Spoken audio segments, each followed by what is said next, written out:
नमस्कार, मैं हूं आपके साथ हेमंत कुमार और आपको पता है कि दुनिया में कैसे युद्ध की स्थितियां हैं। आए दिन आप सुन रहे हैं कि आज 14वां दिन हो गया, आज 13वां दिन हो गया, इधर से अटैक हो रहा है। मिडिल ईस्ट में घमासान मचा हुआ है, लेकिन इस घमासान के बीच में एक चीज़ है जो स्टेबल है।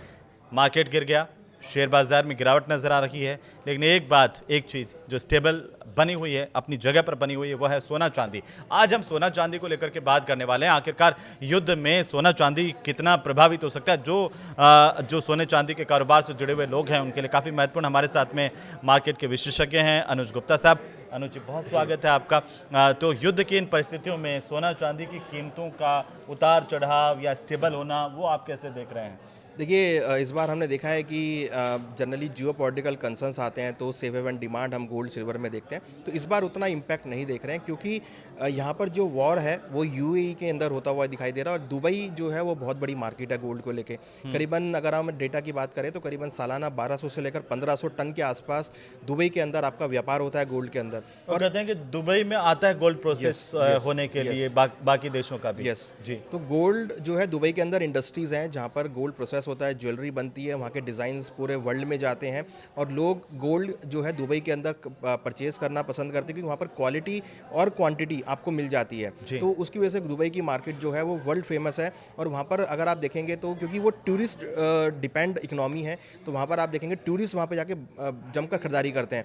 बट ये जो अब सिचुएशन क्रिएट हुई है वॉर वाली, तो वहाँ पर जो अगर आप देखेंगे तो टूरिस्ट कम होते हुए दिखाई दे रहे हैं, सब लोग अपने घर वापस आना चाहते हैं और वहाँ पर अभी कोई भी व्यक्ति जो है, कोई भी टूरिस्ट है वो गोल्ड सिल्वर नहीं खरीद कर पा रहा। तो हमने वहाँ पर सुना है कि शायद वहाँ पे जो गोल्ड के प्राइसेस है वो डिस्काउंट में होते हुए दिखाई दे रहे हैं। इवन अगर हम इंडिया की बात करेंगे तो इंडिया के अंदर भी कुछ कुछ ज्वेलर्स के जो ऑर्डर्स है वो कैंसिल हुए हैं क्योंकि पीछे से जो शिपमेंट्स हैं वो नहीं आती हुई दिखाई दे रही हैं।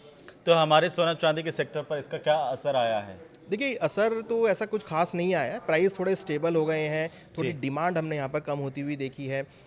हालांकि ETF के अंदर हम डिमांड देख रहे हैं, लोग खरीदारी कर रहे हैं, बट डिमांड थोड़ी कमज़ोर है as compared to the last. अगर हम पिछले 6 महीनों की बात करें तो दिवाली के बाद से हमने देखा डिमांड अच्छी बनी थी, बट फरवरी के और अब इस महीने में डिमांड हम कम देख रहे हैं। फिजिकल मार्केट में डिमांड कम है। कुछ ज्वेलर से अगर बात करते हैं तो वो बोलते हैं कि कस्टमर ही कम आ रहा है इस टाइम पे क्योंकि उसको भी डर है कि भाई वॉर सिचुएशन तो है। आप जब कहते हैं ना, आप जैसे मार्केट के विशेषज्ञ की डिमांड कम है, तब मिडिल क्लास लोग ये सोचने लग जाते हैं अब तो गिरेंगे।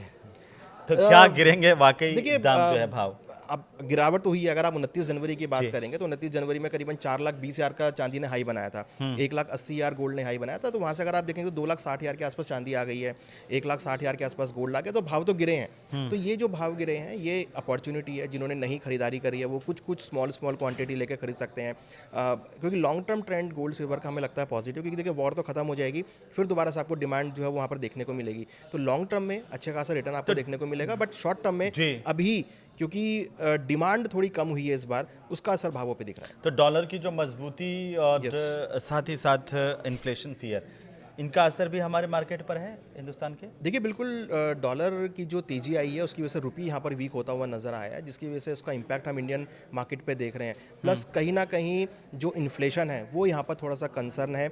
अगर क्रूड के प्राइस बढ़ते हैं, रुपया यहाँ पर वीक होता है तो इन्फ्लेशन पर उसका इम्पैक्ट पड़ता हुआ नज़र आएगा। जी। आने वाले दिनों में कैसे देख रहे हैं? इसकी कीमतें बढ़ने वाली है, घटने वाली है, या यही स्थिति बनी रहेगी?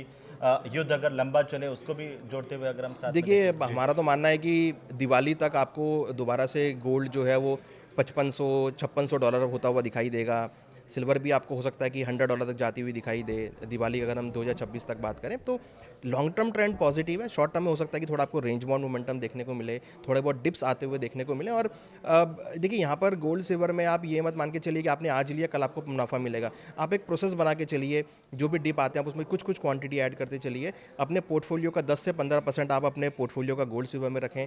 जो गिरावट आ रही है वहाँ पे आप कुछ कुछ क्वांटिटी ऐड करते चलेंगे तो लॉन्ग टर्म में आप देखेंगे कि जब आप SIP लेंगे या ETF के थ्रू देखेंगे, जब आप 4 या 5 साल के बाद देखेंगे तो आपको बहुत अच्छे रिटर्न्स यहाँ पर देखने को मिलेंगे। तो अगर अंतर्राष्ट्रीय बाजार के अंदर यही स्थितियां बनी रहती है तो इससे क्या भारत का बाजार लगातार प्रभावित होगा? यहाँ के जो गोल्ड व्यापारी या चांदी के जो व्यापारी हैं, उनको आप क्या सलाह देना चाहते हैं अभी मौजूदा स्थिति के तौर पर? देखिए, मुझे लगता है कि पैनिक इस टाइम पे लोग ज़्यादा पैनिक हैं, हमेशा होते ही हैं। जब भी ऐसी स्थिति आती है तो पैनिक होने की बात ही है। बट हाँ, थोड़ा सा स्टेबल यहाँ पे रहना चाहिए। इन्वेस्टमेंट करना है, थोड़ा वेट एंड वॉच करें। लेवल्स मिलते हैं तो इन्वेस्टमेंट करें।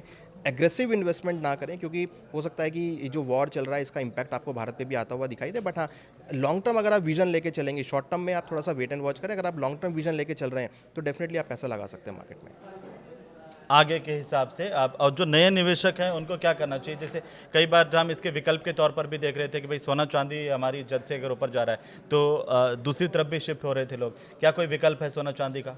देखिए, गोल्ड सिल्वर का विकल्प नहीं है, क्योंकि दोनों ही चीज़ें जो हैं एक सेफ हेवन के तौर पे हैं, जी। इन्वेस्टमेंट के तौर पे हैं। और हम देख रहे हैं कि गोल्ड एक ऐसा प्रोडक्ट है जो पूरे ग्लोबल में वर्क करता है।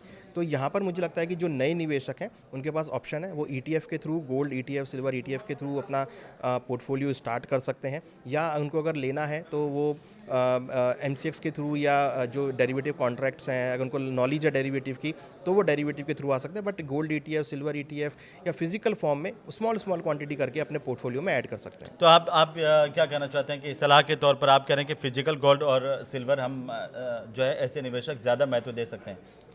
देखिए, फिजिकल और गोल्ड ईटीएफ्स दोनों सेम है। अगर आपको फिजिकल से प्यार है तो फिजिकल लेके चलिए। आपको लगता है कि नहीं, आपको डीमैट में रखना है, तो आप ईटीएफ के थ्रू इन्वेस्टमेंट कर सकते हैं। ईटीएफ और एसजीबीज, इसमें क्या डिफरेंसेस, जिसको थोड़ा सा आसान भाषा में हम देखिए, समझें? सोवरेन गोल्ड बॉन्ड 2016 में गवर्नमेंट ने लॉन्च किया था, बट अब वो जी। डिसकंटिन्यू हो गए, तो वो तो आपको ऑप्शन अब मिलेगा नहीं।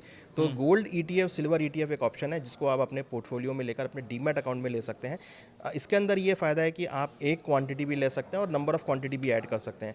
तो आपको लगता है कि आपको जितना आपको इन्वेस्टमेंट करना है एक क्वांटिटी से लेकर, जैसे शेयर्स आप बाय करते हैं, 1 शेयर 2 शेयर, वैसे आप 1 क्वांटिटी 2 क्वांटिटी करके भी आप बाय कर सकते हैं। तो यहाँ पर कोई मिनिमम वो नहीं है, आप एक क्वांटिटी से लेकर नंबर ऑफ क्वांटिटी तक आप इसमें इन्वेस्ट कर सकते हैं। जैसी आपकी ज़रूरत हो, जैसा आपके पास इन्वेस्टमेंट करने का ज़रिया हो, जैसा आपके पास पैसा हो, उस पैसे के हिसाब से आप इसमें इन्वेस्टमेंट कर सकते हैं। तो क्या ये जो शेयर बाज़ार उसका कहीं ना कहीं रिलेशन जो गोल्ड मार्केट से, सिल्वर मार्केट से भी है? और इसका अगर शेयर बाज़ार गिर रहा है तो इसका असर इस पर आएगा गोल्ड सिल्वर पर?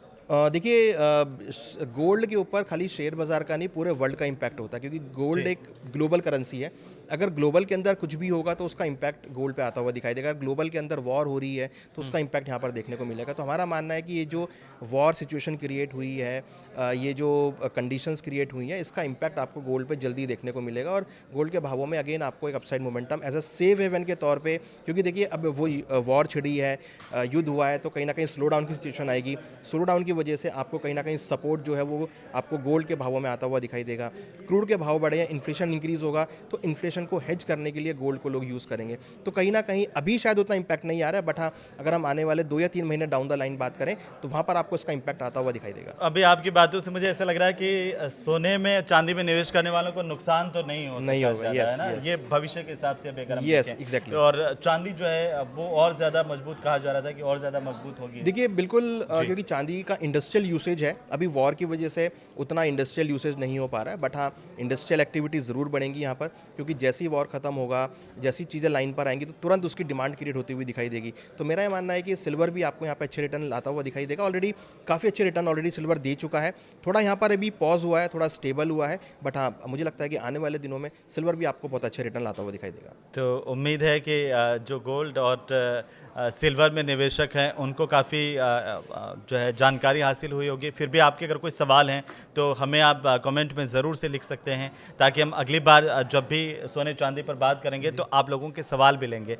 फिलहाल बहुत शुक्रिया अनुज गुप्ता साहब हमारे साथ जुड़ने के लिए और तमाम जानकारी देने के लिए। नमस्कार।